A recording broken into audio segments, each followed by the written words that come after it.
Está marcando uno, dos. Bueno, buenas tardes nuevamente.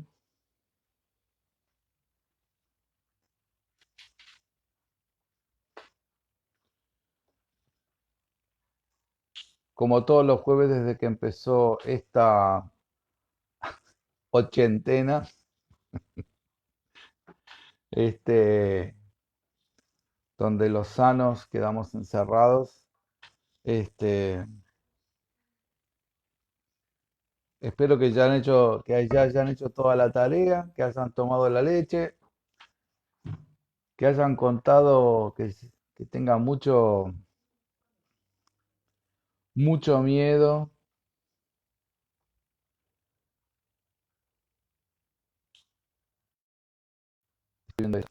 eh, que tengan mucho miedo hoy con el tema del virus, este, como todo el mundo nos quiere hacer sentir. Con respecto al Nesquik y a las galletitas que pregunté la semana pasada, bueno, fue como una broma. Sin embargo, cantidad de personas me escribieron con sus teorías sobre por qué en algún momento dejamos de tomar Nesquik con galletitas. Muy bien. Vamos a...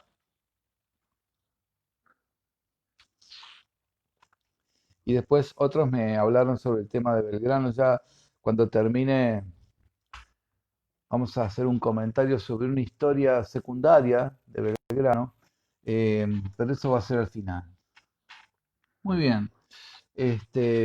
Vamos a empezar entonces con el tema de hoy, que es la segunda etapa de este libro, que es El poder de cambiar. Ya todos ustedes saben, este es mi segundo libro. Está medio desordenado en realidad porque en ediciones, porque en realidad el tercer libro viene a ser la segunda parte del primero y este quedó en el medio, pero es que es un libro que es imprescindible cuando uno quiere iniciar una transformación personal. Imprescindible. Tiene técnicas y tiene método, porque mucha gente pregunta cómo. En Occidente se pregunta cómo todo el tiempo. eh, en vez de preguntar exactamente qué, se preguntan el cómo. Pero eso es un tema para otro día. El poder de cambiar, secretos milenarios para vivir mejor, ediciones grupal. Si no lo consiguen en las librerías, que algunas están cerradas, pueden pedir directamente a la editorial y, y lo van a conseguir. Y la semana pasada habíamos visto el esquema del diamante de la transformación. Espero que se vea, no sé cómo se ve ahí. ¿Se ve bien o no? ¿Se ve bien? No. Nadie. Sí, ahí se ve bien, ahí se ve bien. Habíamos visto entonces en la primera etapa la semana pasada que era la adaptación inicial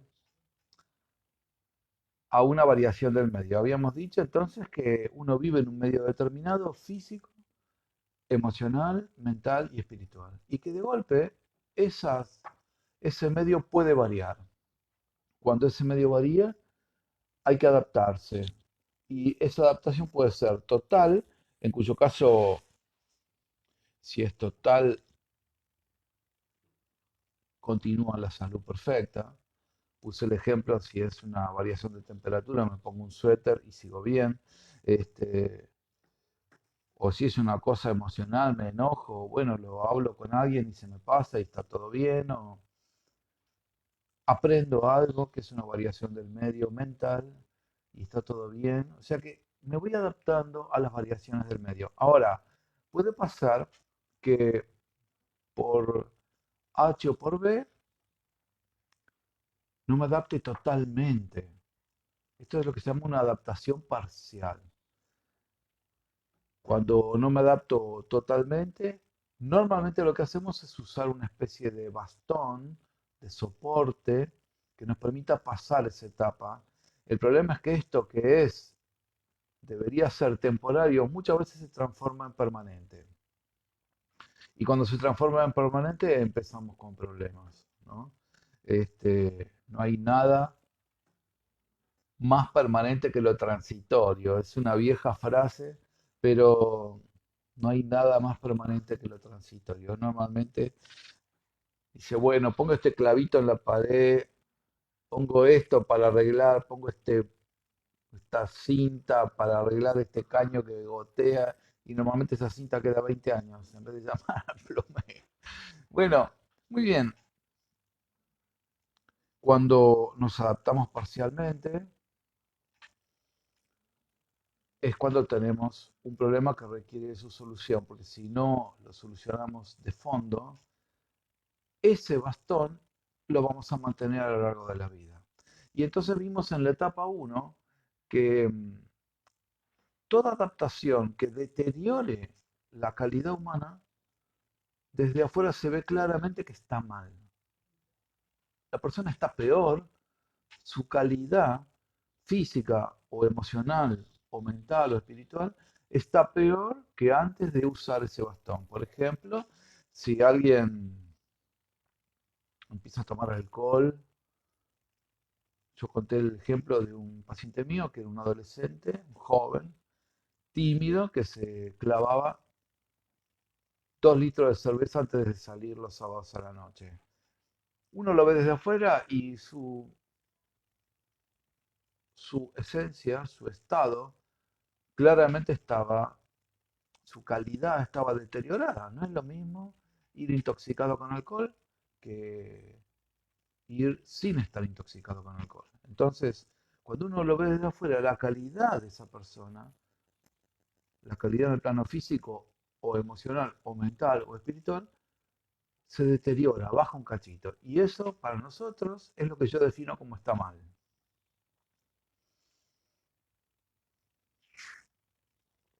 Lo otro es cuando mejoramos la calidad humana. En cualquier, en cualquiera de los planos, físico, emocional, mental, espiritual, si mejoramos la calidad en algo, entonces sí vamos a poder definir, de acuerdo a lo que yo defino como mal o bien, algo que está bien. Muy bien, entonces habíamos visto esto, el joven que toma 2 litros de cerveza para ir a bailar y como es súper tímido, con 2 litros de cerveza arriba, se volvía divertido, chistoso, etcétera. La persona que tiene una crisis personal, por ejemplo, enviuda o se separa y empieza a tomar ansiolíticos, entonces de ahí en más arranca un prontuario de ansiolíticos para toda la vida. La persona que no duerme bien una noche porque está nerviosa y entonces su médico clínico, muy mal indicado, porque la verdad que los médicos clínicos no deberían indicar psicofármacos, su médico clínico le indica un ansiolítico y entonces tengo pacientes que vienen y que hace 25, 30 años que toman el mismo ansiolítico todas las noches para irse a dormir y ya no funciona. A los 30 días ya deja de funcionar el ansiolítico como hipnótico. Así que imagínense. Bien, a pesar de todo, en esta etapa, que es la que vimos la semana pasada, em, el placer es tan grande, están tan enamorados de este bastón, les alivia tanto lo que están pasando, que es imposible tratar de decirles que están mal. Porque uno desde afuera lo ve, están mal. Sin embargo, la persona se siente bien, que es la etapa uno. Estoy mal, pero me siento bárbaro. Por lo tanto, no me vengan a decir que deje el alcohol, que deje la cocaína, que deje de aturdirme con el trabajo, que deje de aturdirme con el estudio, que me paso 14 horas por día estudiando, sin ver a nadie más, que deje de, que deje, que deje, que deje. Por eso esta etapa se caracteriza por un enamoramiento brutal al bastón y por ser refractario a cualquier intervención que me quieran hacer desde afuera. Che, fíjate un poco de esto, no estarás no estará, no estará mal esto de, no, no, déjame en paz, yo hago mi vida, yo estoy bárbaro, yo esto lo manejo perfecto. Este, es la frase de todos los adictos, yo lo manejo, yo lo controlo perfectamente. Ok, pero llega un momento en el uso de estos bastones en donde los adictos dicen, ya no pega como antes. Los adictos a la cocaína, por ejemplo, dicen, ya no pega como antes. Eh, Fíjense que al principio a la cocaína se le dice la diosa. De hecho, hasta hay una canción a la cocaína. Ricky Martin, María es una canción a la cocaína.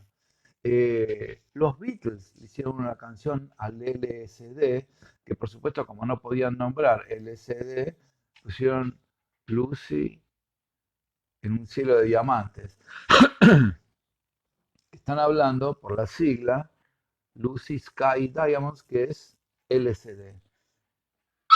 En esa época estaba de moda en California, incluso por muchísimos psiquiatras, consumir LSD y probar esas experiencias alucinógenas de la droga, ¿no? Hoy se descartó totalmente, ya nadie la usa, sin embargo, los pibes siguen consumiendo pepas, que se les dice así, que son como calcomanías, y se las ponen en la lengua, y está la de Superman, Batman, superhéroes, Mujer Maravilla, etcétera. Son las famosas pepas. Hoy hay otras modas, ¿no?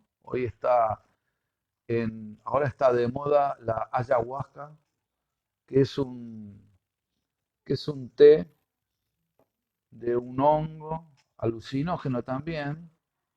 Lo terminan llamando enteógeno porque genera como imágenes divinas y qué sé yo. Ya hablamos sobre esto, o sea que no voy a insistir. Y ahora entramos en esta cosa, ¿no? Que los adictos dicen, ya no pega como antes.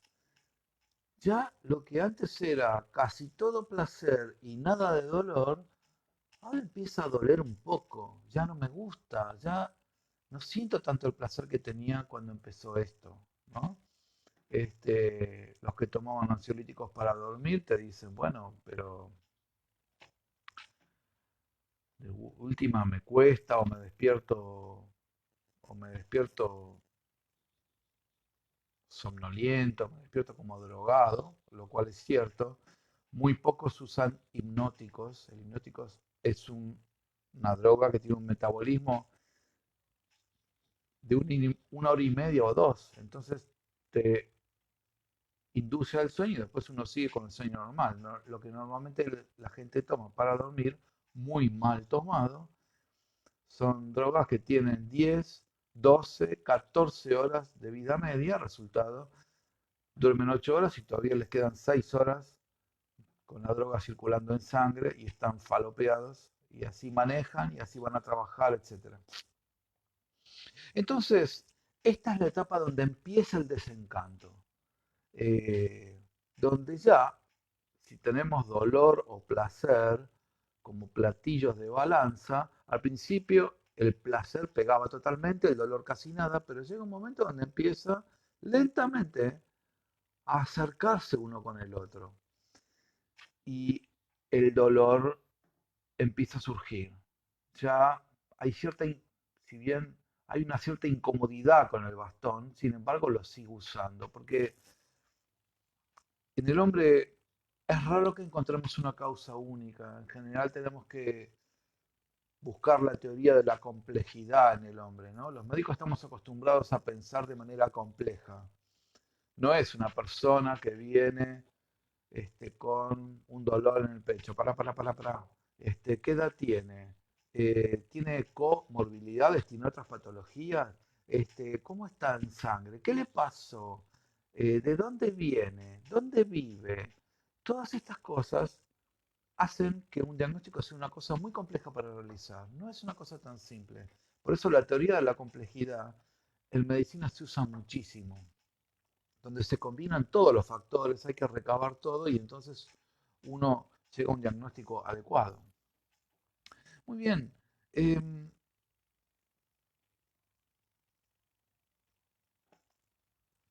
Hay dos motores para la acción en el ser humano y en casi todos los animales también. El dolor y el placer, ¿no? Entonces, naturalmente uno tiende a alejarse del dolor, uno acerca la mano al fuego y la saca solo, digamos, porque le duele, y acercarse al placer. Entonces, se aleja del dolor, me acerco al placer. Si pruebo una comida que a mí no me gusta, no la voy a probar nunca más. Ahora, si pruebo la mousse de chocolate casera que hago yo, y voy a querer comer todos los días. Soy especialista en mousse de chocolate, les aviso. Entonces, me alejo del dolor, me acerco al placer. Por eso es tan complejo, porque a veces empieza a surgir dolor. Sin embargo, ¿por qué no lo dejo? Si ya no pega como antes, si ya la cocaína no me hace nada, si cada vez tengo que ir aumentando la potencia del estímulo para que sentir casi lo mismo, ¿por qué no lo dejo? Porque todavía sigo huyendo de un dolor mayor por ahí. Y entonces la gente empieza a meterse en una escalada de aumento de la dosis de esa cosa a la que uso como bastón. Por ejemplo, hay gente que, esto yo lo pongo acá en el libro, un ejecutivo que empieza y le dice, bueno, a la familia, bueno, empecé en una empresa buenísima, no sé qué, me invitaron a un desayuno de trabajo. Un desayuno, ¿sabes que no desayunas con nosotros mañana? No, no, no, bueno, qué sé yo. Pero la semana siguiente otra vez y a la otra semana dos veces por semana. Entonces vos decís, pero papi, ya no estás con nosotros a la mañana. Y no, bueno, y encima esta noche tengo una cena de trabajo. Pero ¿cómo? Llega un momento donde esa persona está colocando casi todo en su trabajo y empieza a descuidar a su familia. La mujer, los hijos empiezan a decir, pero ¿cómo? Ya tengo un padre ausente, no vino a los actos. La mujer dice, no puedo hablar con nadie, y viene molido a la noche cuando viene a cenar, porque si no, a veces me quedo dormida y él todavía no llegó. A la mañana se levanta, se baña y se va, y llega un momento donde hay un marido y un padre ausente, y ese tipo sigue en una vorágine donde cada vez dobla la apuesta, como en el casino, ¿no? Y lo mismo pasa con la droga. Y lo mismo pasa con los que buscan la adrenalina como vía de escape, como, como sistema de soporte, como este bastón. Si buscan la adrenalina, cada vez doblan la apuesta y cada vez buscan más adrenalina y más adrenalina y más adrenalina. Hoy se ve un montón eso porque los estímulos cada vez son mayores a más tierna infancia. Y entonces se están viendo cosas increíbles, como por ejemplo gente de segundo en el mundo, gente de segunda y tercera década de vida que ya no tienen ningún interés por el sexo o muy poco, porque ya lo gastaron todo y quieren aumentar y aumentar y aumentar y ya no empiezan a sentir que ya no les sirve. Esto es un problema mundial, el tema de la falta de interés sexual en gente joven, segunda o tercera década. Por eso es que en un momento en el libro pongo la siguiente frase. En esta etapa comienza el gusto amargo del vicio, donde el dolor pasa a ser nuestro compañero permanente.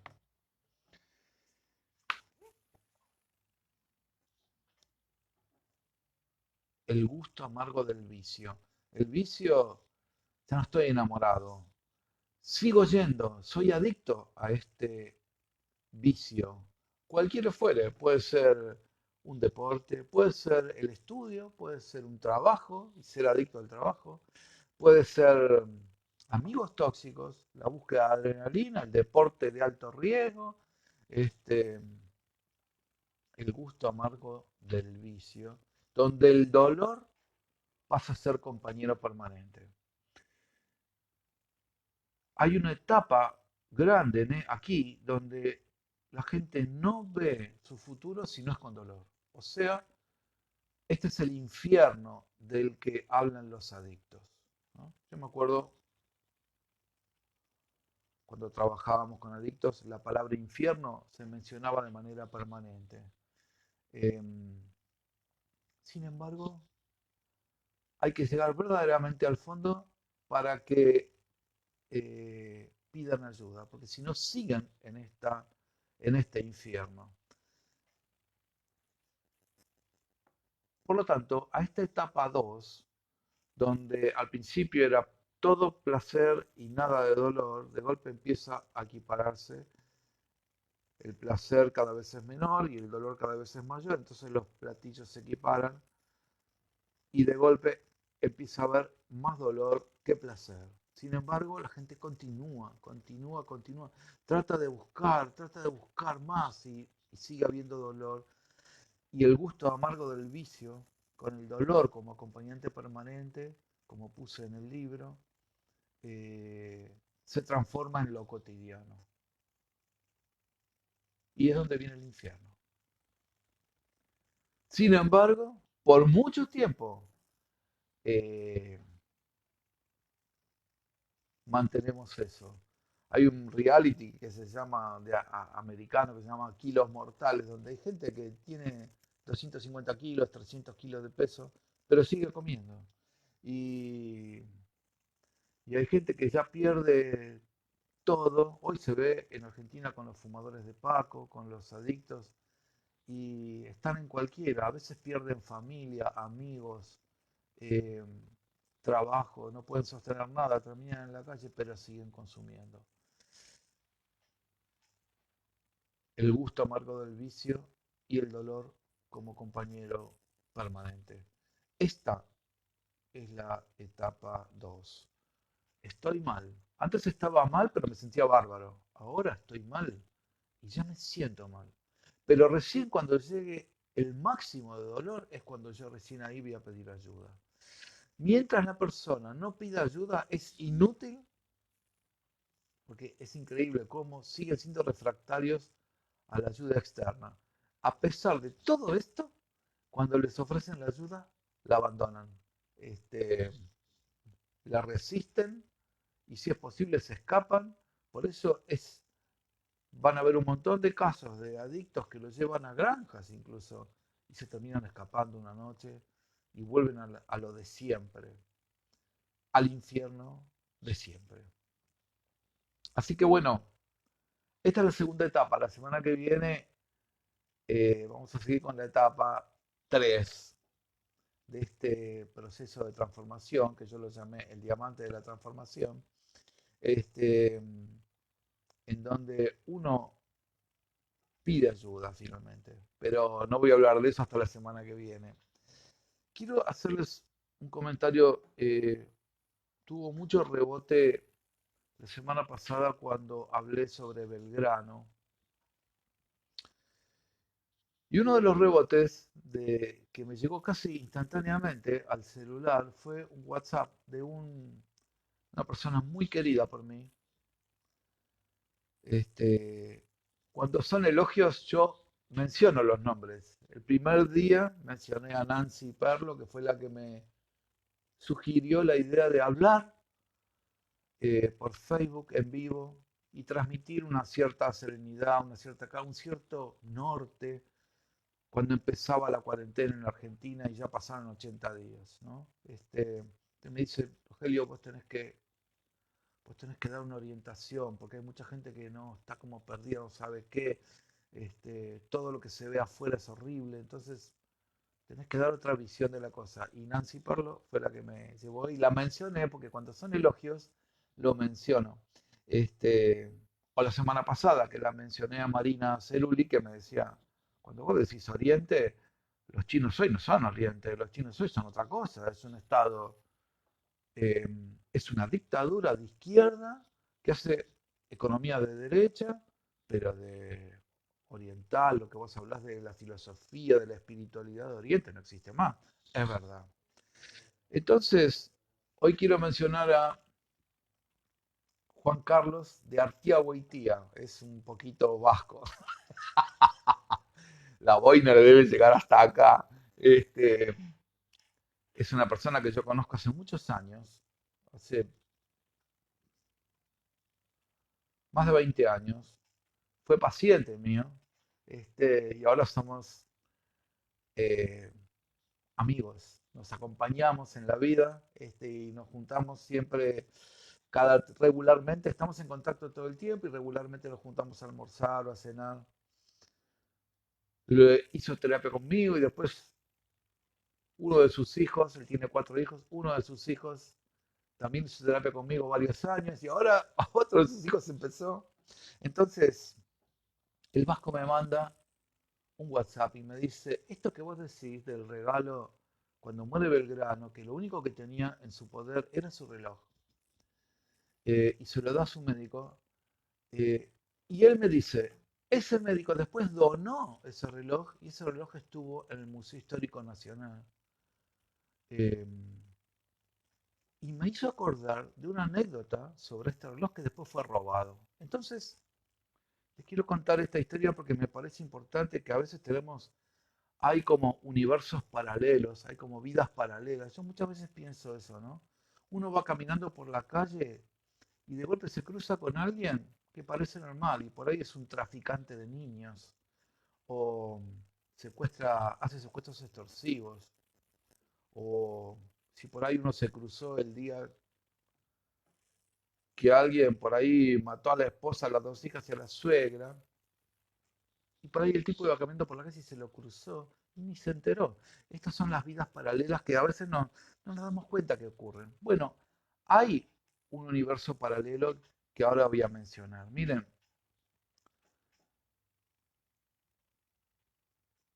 desde el punto de vista de las energías, hay dos, ¿cómo llamarlo? Hay dos formas de manejo de las energías y las fuerzas. La magia verdadera, ¿no? La prestidigitación, que eso es un engaño, es una mentira. La magia verdadera se define como el conocimiento de las energías y de las fuerzas que están detrás de todo fenómeno objetivo. Si yo traigo un, un integrante de una tribu primitiva que vive en el medio de la naturaleza y se empieza a hacer de noche y agarro un interruptor y aprieto y se prende la luz, él va a decir, esta es magia. ¿Qué es esto? Bueno, no es magia. La ciencia comprende esta definición. Conocimiento de las energías y las fuerzas que están detrás de todo fenómeno objetivo. Yo aprieto una tecla, la luz se prende. Bueno, la ciencia es una forma de magia. Textualmente hablando, en el manejo sutil de estas energías, para el bien y para el mal, hay dos formas de trabajo. Para que lo sepan y sepan con quién están enfrente o a quién escuchan. Unos son los brujos y otros son los magos. ¿Qué diferencia al brujo de un mago? Lo diferencia que el brujo necesita elementos concretos para trabajar esa brujería, para colocar, para aplicar esa energía, pero necesita elementos concretos. Yo aprendí cromoterapia, que es la ciencia de los colores sobre la salud, con una bruja blanca, o sea, una bruja que trabajaba para la sanación. Entonces venía gente y le decía a mi marido, está enfermo, no sé qué, bueno, tráeme un mechón de pelo, o tráeme una foto, o tráeme un calzoncillo de tu marido, y entonces ella hacía todo un trabajo con la foto. Ahora es un problema con eso porque las fotos eran originales, eso impregnaba la película se imprimía en un papel y eso, en un papel fotográfico y eso se llevaba. Sin embargo, no sé cómo harán ahora porque perdí el contacto con ellos. Eh, y ella hacía todo un procedimiento, un ritual y así trabajaba para la curación. Era una bruja blanca, pero hay brujas negras. Están los dibujos famosos de la bruja con el caldero haciendo una cosa y le pone distintos elementos. Esto es lo que distingue a los brujos, que necesitan elementos que condensen cierta energía y esto lo utilizan para su ritual. Cuando digo rituales, todas las religiones usan rituales, ¿eh? Por lo tanto, las religiones también utilizan la magia, este, que no es la brujería. La brujería entonces es la utilización de las energías y fuerzas con elementos concretos. Con esta definición, todos los chamanes son brujos. No es una descalificación, es una clasificación. Por lo tanto, no estoy calificando a los chamanes, pero tenemos que saber que utilizan elementos, usan tierra, alcohol, cosas, le ponen, y con eso hacen su trabajo. Son brujos. ¿Para qué lo usan? Si lo usan para el bien o para el mal, es otra cosa. Los magos, en cambio, no utilizan nada material. Usan solo su intención y emplean el manejo de las energías y las fuerzas sin necesidad de ninguna sustancia ni ninguna cosa concreta. Tanto impregna la energía a las cosas, la energía personal a las cosas. Yo tenía una paciente que ahora ya no vive en Argentina, vive en Europa, vivía en la zona sur y era una sensitiva. Y entonces las brigadas de la zona sur, Quilmes, Berazategui, por ahí le ven a buscar a las 2 de la mañana y le decían, fulana, no voy a dar el nombre, fulana, tenemos un secuestrado, no lo podemos encontrar, tenemos una persona perdida, no la podemos encontrar, ayúdanos. Y la montaban en un auto a las 3 de la mañana, el tipo les decía, bueno, a ver, tráeme algo, dame algo. Entonces le traían iban a la casa, buscaban alguna ropa, alguna lapicera, alguna cosa que haya tenido esa persona en su poder y que esté impregnada de su energía y con eso los guiaba o les decía, está viva, está muerta, etcétera. Cada vez que hacía este tipo de trabajo se enfermaba 2, 3 meses, mal. Este, por eso se fue de la Argentina, porque ya no quería hacer eso. Eh,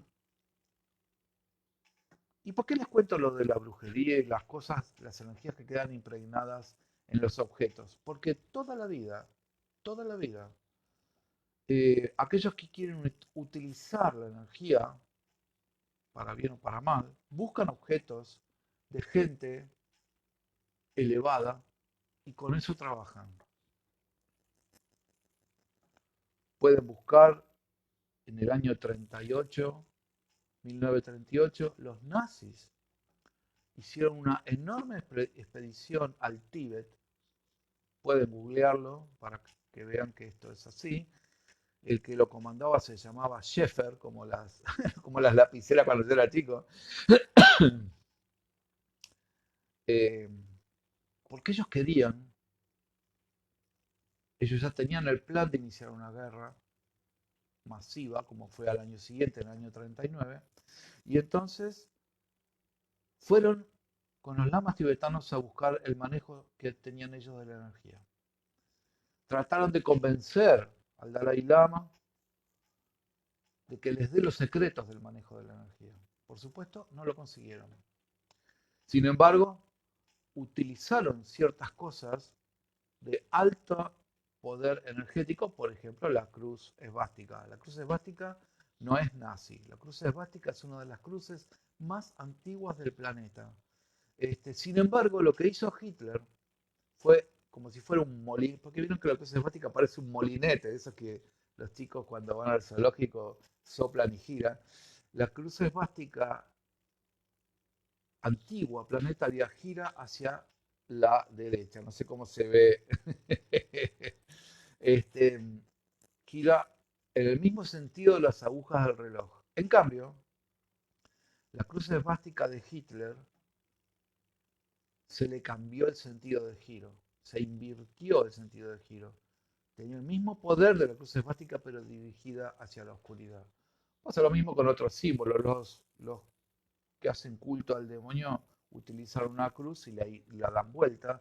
Hay un viejísimo símbolo espiritual de altísimo poder de la luz, que es la estrella de 5 puntas, como si fuera con la punta hacia arriba, digamos, porque parece un ser humano, digamos, una de las puntas hacia arriba, los dos brazos extendidos, las piernas extendidas, entonces forma como una estrella de 5 puntas, pero cuando es para abajo es un símbolo demoníaco. Por lo tanto, ¿por qué les menciono todo esto y les menciono esta expedición de los nazis? No es al pedo que Spielberg haya tomado una de las películas de Indiana Jones, Indiana Jones y el Arca Perdida, porque ellos buscaban el arca. Napoleón, cuando viaja a Egipto, se pasa una noche entera durmiendo dentro de la pirámide de Keops en solitario, echó a todos los suyos, se quedó toda una noche, nunca comentó qué había pasado esa noche que se quedó Napoleón durmiendo, o no sé, nadie sabe haciendo qué, toda una noche en la pirámide de Keops. Son esas cosas que donde estos seres buscan el manejo de estas energías que otros grandes utilizaron. ¿Y qué pasó con esto? ¿Por qué menciono todo esto de la brujería y de los elementos impregnados? Porque el reloj de Belgrano era una cosa muy valiosa. Se lo había regalado, como me dijo el vasco, Juan Carlos de Artiagoitía, se lo había regalado el rey Jorge III de Inglaterra. Era un reloj precioso, pero él lo tuvo todo el tiempo hasta el último día. Y entonces este, pide a su mano derecha, la Madrid, que le entregue su reloj, que era el único que le quedaba, a su médico, que se llamaba Redhead, o sea, cabeza roja, debería ser pelirrojo o algún pariente pelirrojo, este, que es el que le hace la autopsia después, una vez muerto, es el que hace la autopsia a su propio paciente, a Belgrano. Le encuentra un corazón grande, porque él tenía, bueno, tenía hidropesía, bueno, estaba muy enfermo, muy enfermo. Y este médico termina donando este reloj a el Museo Histórico Nacional. En el año 2007 roban este reloj. Y hay dos historias de esto. Una historia de los diarios, lo pueden encontrar en Google. Todo lo que estoy diciendo lo pueden encontrar en Google. No es una cosa secreta, solamente hay que saber buscar. Pero está todo en Google. Hay dos historias. Una es que era una banda que solía robar con cuatro integrantes, que robaba piezas importantes de museos. Y en Argentina los museos se descuidan bastante en ese sentido y los terminan agarrando. Había dos hermanos, bueno, nada. Sin embargo, el reloj jamás fue encontrado. La otra es mucho más oscura y es que había una, ustedes saben, no hay líder mundial que no tenga su brujo personal. Esto sépanlo, todos tienen su adivino, su brujo, no sé qué. Y nadie está exento de esto. Y había una logia, que no voy a nombrar, que se había encargado de que Perón llegue al poder en el tercer gobierno, en el año 73, cuando ganan las elecciones. Y desde ahí tuvo influencia en el peronismo hasta el día de hoy, o casi. No sé si hasta el día de hoy sigue, porque perdí el contacto, no tengo ni idea. Pero hay una versión oculta, por supuesto, eh, que dice que en realidad fue integrantes de esta logia los que robaron el reloj de Belgrano para trabajarlo energéticamente. No sería nada descabellado. Por supuesto no voy a dar nombres, investiguen ustedes, pero se encuentra fácil la información. Así que, como una historia deriva en otra, y como la gente que está escuchando después me manda mensajes y me dice, esto fue así, así, es verdad. Hay circulando por ahí una cosa sobre el Belgrano muy hermosa, nada más que se equivocan con esto de que cuando muere, las versiones que le sacaron los dientes de oro, esto es falso, por lo menos desde lo que yo sé, ¿no? Tal vez sea verdad, no sé, pero lo que sé es que él le donó su reloj al doctor Redhead. Bien, finalmente el reloj fue robado en el año 2007. Este, Nunca más se lo encontró. Primer juez, porque fue una investigación federal. Primer juez, La Madrid se llamaba, curiosamente. Y el segundo juez, porque eso pasó de fuero después, pasó de juzgado, no sé por qué, porque integraron causas con otros robos, no sé qué. El juez Rafecas, también juez federal. que hoy está en los diarios por otras cosas.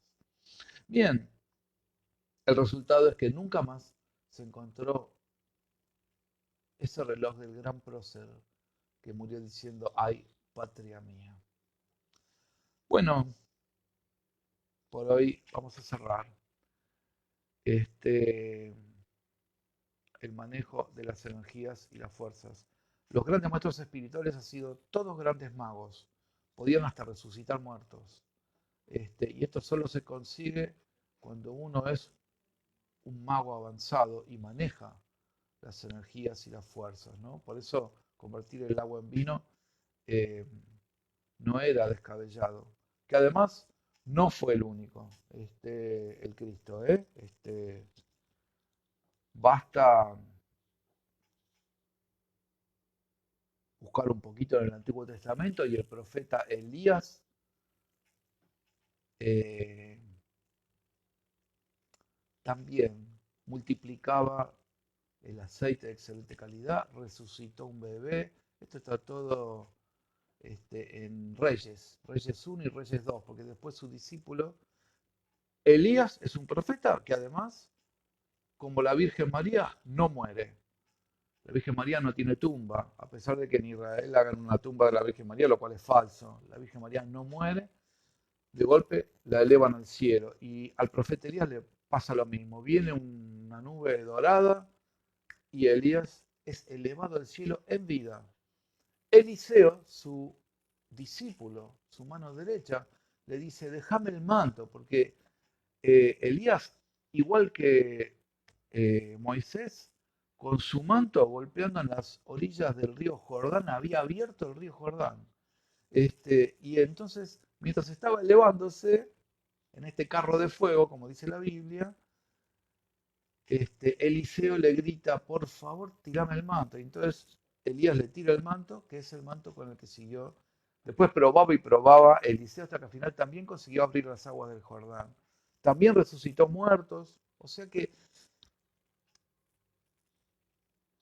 esto es alta magia que ciertos discípulos consiguen y piden permiso para utilizar en ciertos casos. Bien, todo esto es verificable. Búsquenlo, como lo busqué yo, y lo van a encontrar. Reyes, final de Reyes 1, principio de Reyes 2, está la historia de Elías y Eliseo. Este, de hecho, en la tumba de Eliseo, de Eliseo sí tiene tumba, y cuando muere Eliseo, estaban por enterrar un cadáver y justo vienen a invadir el pueblo, no sé qué, y los tipos que estaban ahí largaron el cadáver porque se lo veían venir a los invasores y justo tiran el cadáver arriba de la tumba de Eliseo. Y se despertó el cadáver y salió corriendo igual que los parientes. Así está en Reyes 2. Búsquenlo y lo van a encontrar. O sea que solamente estar en contacto con la tumba eh, generó esto. Así como pasa con el padre Mario, cantidad de curaciones documentadas por médicos después de muerto, de gente que va al santuario del padre Mario y se sigue curando. Así que bueno, hoy no quiero hablar nada más. Sepan entonces el manejo de las energías, brujería, magia y cómo hay que cuidar estas cosas, ¿no? Este, segunda etapa del diamante de la transformación. Estoy mal, pero me siento mal. Recuerden entonces esa frase que les leí, el gusto amargo del vicio, donde el dolor pasa a ser nuestro compañero permanente. Se los dejo para que el rebote les quede girando. Eh, Nos veremos la semana que viene. Y